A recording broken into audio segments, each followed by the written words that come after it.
So tell me, is it true that you read minds? You can see reactions. So is it something like, as everyone says these days, manifesting? Is it It's not supernatural, but how the audience is taking this?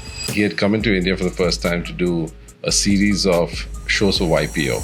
How much of your work is that versus magic tricks? in my opinion, one of the big secrets of life. The Ashwin Gadwani, who is the visionary founder of AGP World, and the incredible Nicolai Friedrich with us for the LSS India in Ludhiana, who has amazed audience across the globe with his mind-blowing, or I may say mind-bending illusions and mind-reading skills. All the kids, they are afraid to, oh, the magician. Oh.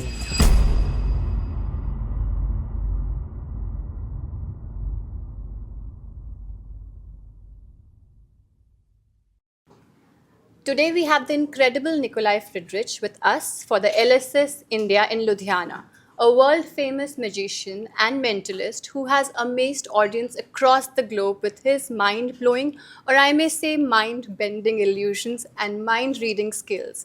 And also we have with us the Ashwin Gadwani, who is the visionary founder of AGP World, a global platform renowned for creating exceptional performing arts and live entertainment experiences. So let's start with you, Mr. Ashwin. Yeah, thank you. So in collaborating with talents like Nicolai, how does AGP World ensures that the magic of live performance stays alive? Well, Nicolai is a very unique personality. Absolutely. We have had, we've been working with him, about 8-9 years? About around that long. Right. And he had come into India for the first time to do a series of shows for YPO in the country. And then one of them introduced him to me, and I said, this will be a show that will do extremely well on the public platform. And since then, we have probably done a couple of hundred shows in the country. In the country. Yeah. Wonderful, wonderful. And how has been the audience is taking this? But it's corporate audiences have loved it. Public audiences, families have really been entertained. But as we went along, we developed the knowledge series piece, which is where we started doing a lot more, purposeful experiences for corporates. That's amazing. And with specific goals in mind, and that has suddenly created quite a range. Oh, wonderful. Oh, wonderful. Any one of your experiences with the audience? So we went and did a show in Athens for HSBC, and it was for their top 114 sales performers of the year. And they came back after a year saying these same people performed 2x after learning so much from Nicolai. Oh my God. All about perceptions, understanding your customer better, increasing your skills and sharpening them, and that's what happened. So he delivers not only just a show, but he even gives back a lot of learning and a way forward. I'm sure about that. And I we can't all, guarantee the business improvements, but it happens sometimes. and I'm sure everybody in Ludhiana is waiting to see you live in the evening. And I would like to know that what got you interested in magic and mentalism, as in what inspired you to start? Actually, as a child, I saw a magician in the circus and I was totally fascinated. And then when I was young, that was the age of the Star Wars movies. So actually, I wanted to become a Jedi Knight. And then I realized, this could be difficult. But as a magician, I'm quite close. And especially as a mentalist,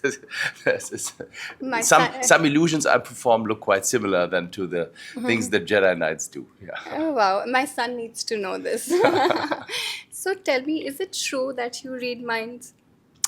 Well, mind reading doesn't work the way that you look at somebody's forehead and you can tell what the person is thinking, but you can see reactions. I mean, we are always communicating with our body, with our voice and everything, and you can learn to interpret those things. This is not as easy as reading a cook recipe, but sometimes you can tell what people are thinking at the moment, but it's important, it's a communication process, and I have to be in control of the communication and the process. So otherwise, it's not possible. So you cannot read somebody's minds for real. So you can relax. You can be totally relaxed now. I'm taking I deep don't breaths know what right you're now. thinking right now.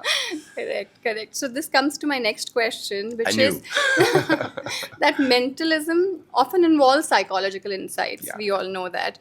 And how much of your work is that versus magic tricks? Well, that's this profession secret that, of course, I can't tell, but it's a mixture of all. Actually, I use all principles because for me, the thing, everything is about the experience for the audience, the evoking the sense of amazement, of wonder, Absolutely. making them shatter their boundaries of reality and make them think, consider things to be possible they consider to be impossible before, because that's, in my opinion, one of the big secrets of life. If you Correct. think you can do something or you think you cannot do something, you're always right. So think about, you're able to do things you consider to be impossible, and suddenly those things will become possible for become you. possible. So is it something like, as everyone says these days, manifesting? Is it something to do with It has to do with manifesting? something. But it's not supernatural. But of course, if I visualize something for myself, it's much more easier for me to focus and to reach my goal, as if I have not. If you call it manifesting or visualizing, that's basically the same thing. But Similar. of course, there's absolute true about that. Yeah. I can't wait to see that trick, or the reality where the spoon is going to bend. I'm pretty excited about that. I'm not sure if I'm going to perform this on the stage tonight, because it's a big stage, it's a big auditorium, and if I bend a little spoon, I don't know if the last rows will see and will be fascinated. But if you bring me a spoon tonight, I'm happy to bend it for you. I am getting it. Unfortunately, there's only a wood stick here, so this can't So, be bent. coming back to something which similarly I had asked him, that you have performed on many stages across the world, and how does the audiences in different countries and different platforms are different from each other, like their responses to your talent? Well, actually, the good thing about magic in general is that I think everybody is fascinated about About it and magic, likes it. yes. Younger people, older people, they react differently. I often explain it like children, young children see magic completely different than adults, because Yes. we have our system of beliefs, we have our Correct. experiences, and everything we perceive runs through this system. Yes. For example, I tell it's a very simple story.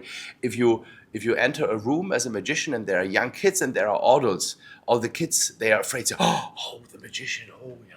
And the adults, they say, all right, so let's see what he can do. And now just imagine the magician snaps the finger and there's a cow appearing right in the middle of the room. The adults would say, "Oh my God, how did he do it? Where do you produce the cow?" And the kids Yes. would say, They'll "Of probably- course, yeah, it's the magician." Yeah, they wouldn't be amazed. They'll probably because look that's a under the complete- table. Yeah, it must have come back from there. Yeah, Yes. but the kids wouldn't be amazed at that point, because for them it's even the appearance of the magician that causes the anxiety. I think as we grow up, we get programmed, and Absolutely, absolutely. So it's better to be child.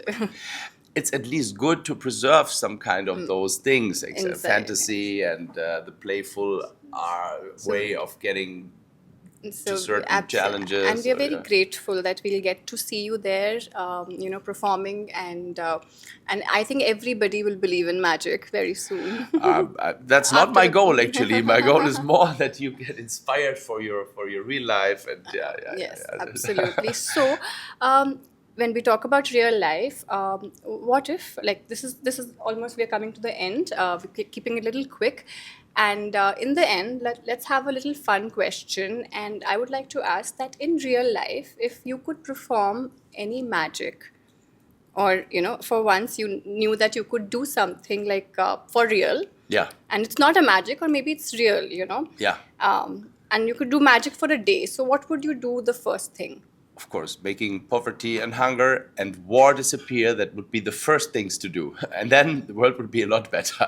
Then take care about pollution and the environment. But there's a lot to do still, yeah. If So, that could be- I don't know if a day would be enough, but those big points, if those big points would have been sorted, I think the world would be And a lot better. That yeah. that is incredible. Actually, really great.